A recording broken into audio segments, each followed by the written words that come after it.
What's up, family? Pastor Winfred here. And listen, this is this week's Kingdom Keys for Impact. And this week we are talking about the prayer of submission. I don't know about you, but oh my God, Sunday's teaching just absolutely blew me away. And that's hard to do, especially as the person who is giving the teaching. But just to think about and to think about what submission does to us, for us, and with us, and what God does with us as we submit in a humble posture. We submit to God our lives, as we submit to God, and God, as we talked about, does this great exchange just really bless me. So before I get into this short video, I want to remind you, make sure that you hit the share button, and that you bless somebody else with this teaching. The second thing I want to say is, if you're watching this on YouTube or on Facebook, whatever, I want you to make sure that you are locked in by subscribing or liking that page. So anytime we have additional content, that you will get notified. And third, I want you to comment. Comment if you agree, comment if you disagree, comment if you have questions, because this is how we grow together as a community. So again, this is this week's Kingdom Keys for Impact, where we take the sermon that we talked about, the teaching that we had, and break it down to something that's a little more, even more, not a little more, but even more practical to our day-to-day experience. So this week, again, it's the prayer of submission. And so I talked about how submission to God is not or cannot be something that God forces us to do. It's something that we have to do. We have to surrender. We have to humble ourselves, and allow God this space, which again talks about what it goes in line with our definition of prayer, which is communication that could be verbal or nonverbal with God. And that communication with God through the medium of prayer, that verbal or nonverbal prayer, is an acknowledgement of the sovereignty or the magnitude of God, that God is sovereign, that invites God, the sovereign creator, to communicate with us. So that's our basic definition of prayer: communication with God that allows God or invites God to communicate with us. And so in the prayer of submission, we are a part of submission in prayer is the posturing of humility, comes with the posture of humility, that then we are submitting our will, submitting our ways, submitting our thoughts, submitting our plans to God in an exchange, so God could give us his righteousness, his joy, his peace, as we bring on, as we take on his will. And that's important. So how is that important on a day-to-day basis? Because when we do that, when we recognize this exchange of our way, our will, for God's way, God's will, then what it does is it changes how we see and how we experience our daily happenings, our daily experience, because then we recognize that wherever we are, that God has either has orchestrated it, or God is using it for some reason. So it doesn't dismiss the fact that life can do some things or bring on some things that are traumatic, that are harsh, that are not God ordained, but that God can take those things and use those things for his good. So this is why Paul brings in Romans 8, all things work together for the good of them who love God according to his purpose. So what does that look like? That looks like that, God, you have ordered my steps and put me in this job. You have put me in this corporation. You have put me in this factory. You have put me as a teacher over these young young people, young men and young women. And so, because you have put me there, this is the place, either permanently or seasonally, that you desire me to make an impact in their lives, and that you are using this space to impact my life.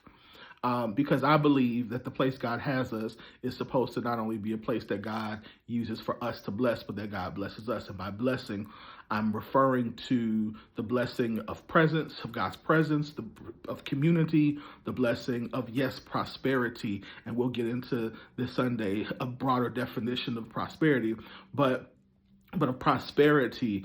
And a part of that prosperity can be the fruit of that prosperity can be money.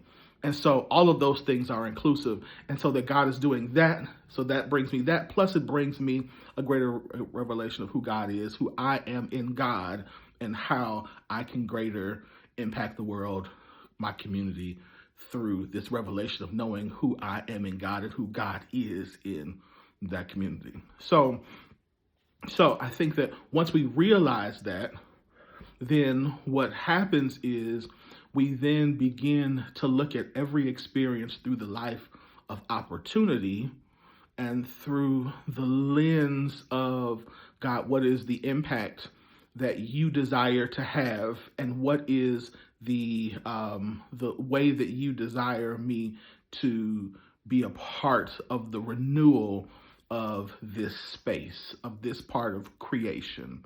And so that could be, again, let's use an example. So in the field of education, so God, you have called me to teach this subject in this school to these students.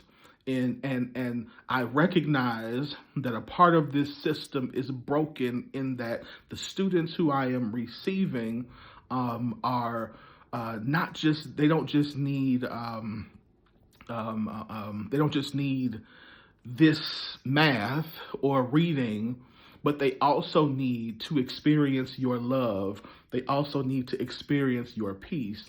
And so, through me, there is an experience, because I have your peace and I exude your peace, that they get to understand what your peace looks like, what your love looks like.